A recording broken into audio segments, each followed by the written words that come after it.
Ngayong araw, tuturuan ko kayo magluto ng isang dish na siguradong magugustuhan ng inyong pamilya. Matapos hiwain ang mga sangkap, ilagay ang mantika sa kawali. Kunin ang bawang, ilagay sa kawali. Kunin ang sibuyas, ilagay sa kawali. Tama ka. Kunin ang paminta, ilagay. Sa kawali. Tama na naman.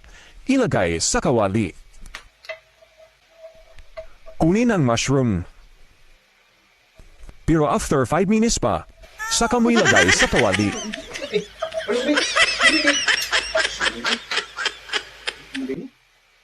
Pero kung nailagay mo na, huwag na lang alisin sa kawali.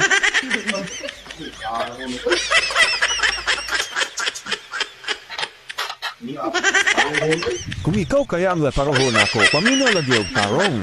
Ituloy ang paghalo. Sana, after 5 minutes pa, nilagay ang manok sa kawali. Huwag nyo nang babutin ng 10 minutes, siguradong sunog na yang mga sangkap mo. Matapos ilagay ang manok, abangan bukas ang part 2 ng video na ito para malaman ang susunod na proseso. Thank you!